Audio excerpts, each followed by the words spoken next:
Hey, what's going on, Cody? Um, so this is going to be a little axis deviation and cerebral T waves, a little lecture here. So we can, oh, my bad. It looks like I was working on a tier list here. Funny how the kidneys got down there.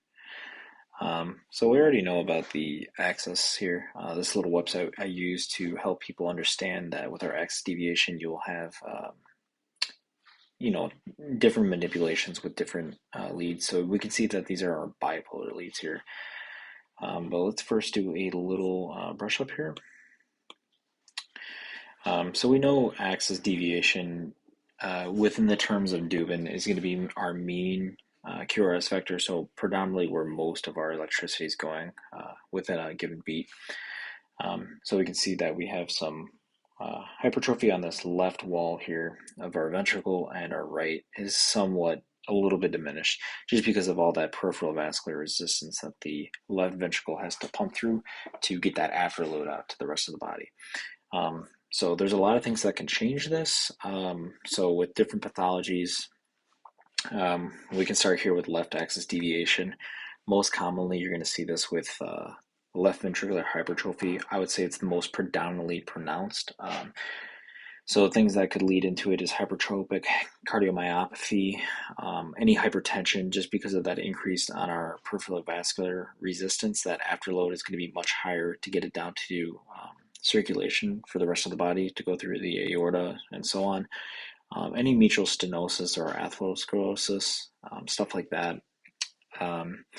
Also have a left bundle branch block, of course. Inferior MIs. MIs in particular are going to be a really big finding that you'll see this. Not so much that you're going to care for your axis, but if you see an MI, just know that your axis is going to be a little wonky. Some things that are shared between right and left are going to be our Wolff-Parkinson-White. So if we do go through like a atrial ventricular reentry circuit, we can come down here and then you can just keep spiraling up and down. So let's say we have an antegrade with Parkinson-White, or we can have orthodromic where it comes back up over here. So we'll see that left axis. So if it's circling around this side.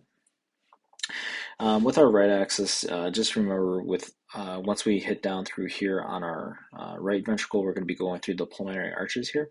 So we have our right ventricular hypertrophy. Here we have pulmonary hypertension. Same here with our lateral MI. So the way these muscles are constructed, they are perfect for this way. They're almost like an equal balance beam. But let's say we shave off this portion of the heart muscle, this will start to get skewed because they'll find this as it's 50-50 to where these muscles share together. So just yeah. So we have our hypertrophy, COPD, anything that falls under our col pulmonale. So our right heart failure due to chronic pulmonary diseases. So we have our COPDers. PE is a huge one. So we're going to go over our S1 Q3 T3 pattern. Super cool. Any hyperkalemia, I still have to figure out this pathology. There's Wolff-Parkinson-White again, and dextrocardia, which the patient should be able to tell you within their cardiac history if they have dextrocardia.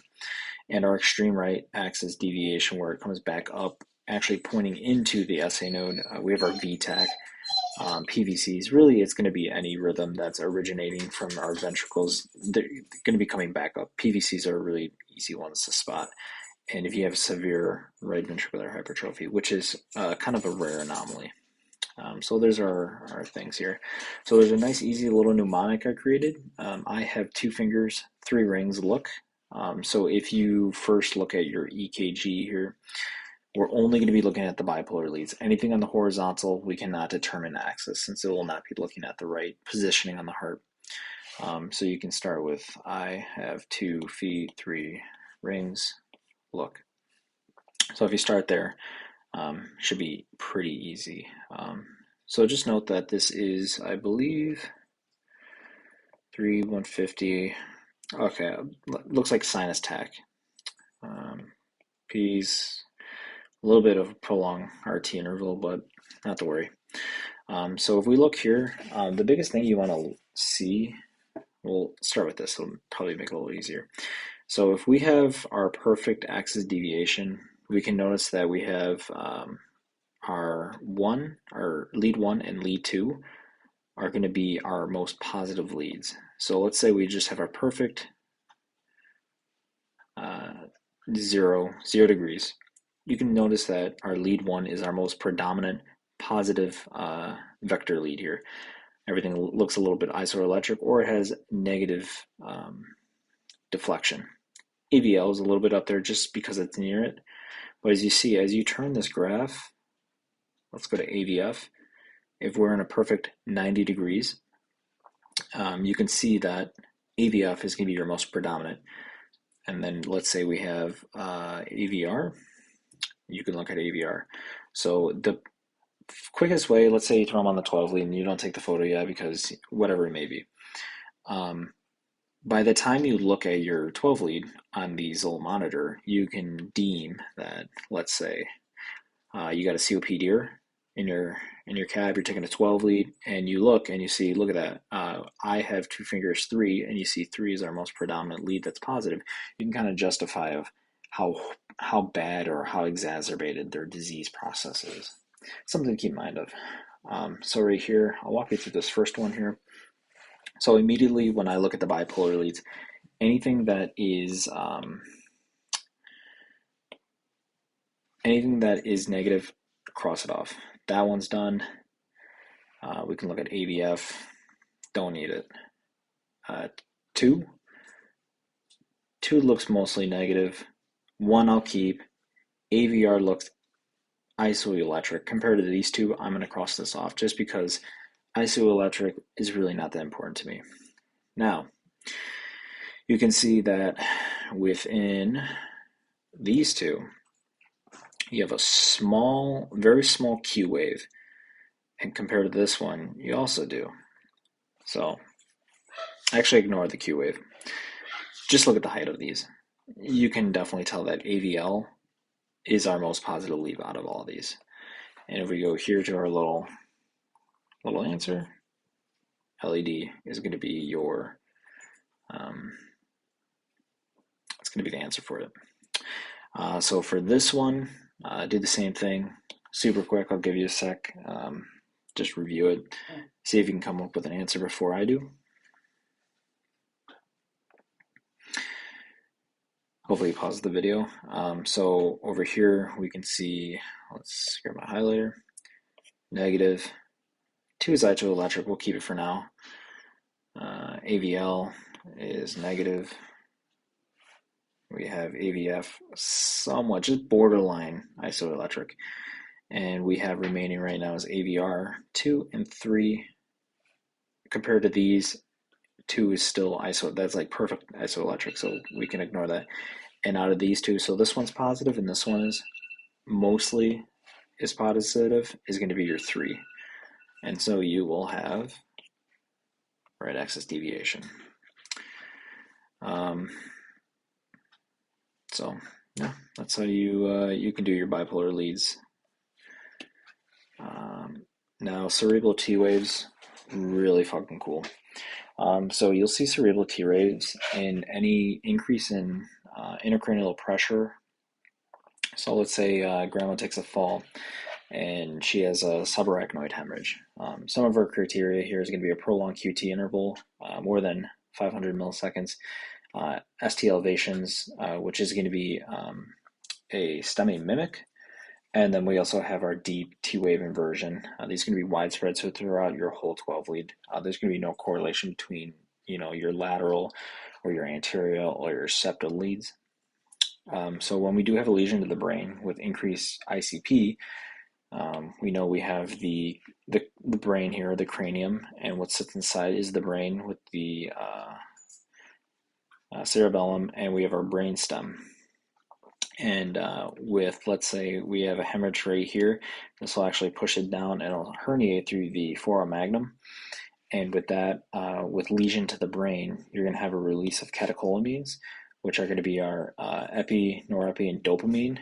And what these do is they'll increase that workload of the heart so much that it actually goes into what they call is a left ventricular neurogenic dysfunction. and this will stress the heart out even more, so it starts dumping our enzymes such as myoglobin, lactate, and it just starts the acidosis process, but it still will mimic a STEMI. Here's our neurogenic stun myocardium. So it will progress similarly to an MI, but just notice that it is not due to a coronary artery occlusion. More chemical amines, more stressed out heart. This can be mostly damage to your subendocardial cells, just like an MI. So you'll find things like hypokinesia, which will just really, it's fancy for decreased ejection fraction, which will decrease our cardiac output. If you want to look into these similar pathologies, are going to be broken heart syndrome or Takotsubo cardiomyopathy, which is going to just be a form of dilated cardiomyopathy. Don't worry about these, really. But as you can see, with our subarachnoid hemorrhage, we have such a massive increase of ICP. Traditional values are going to be within 7 to 15 millimeters per mercury. But as you can see here, we have depression, huge T-wave inversions here. As you can see, you have 1, 2, 3, 4, 5, 6, 7, 8 leads that are presenting with this T-wave inversion. I highly suggest if you ever do have a brain bleed, take a 12 lead if you can. Here's another one. As you can see, more inversion, a little bit deeper, and there's really no coordinates to your areas of your 12 lead that you're going to be getting these inversions. But super cool. Just if you have ICP, just understand that you can have the catecholamine dump. It's almost, I think they did a research on it. It was like 300-fold of what your traditional, if you just need increased preload, it's 300 times over.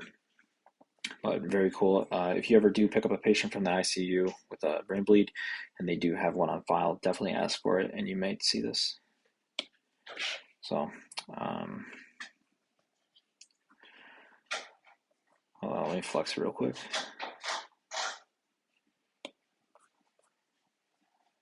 No, never mind. Yeah, I don't think there's anything else I want to show you.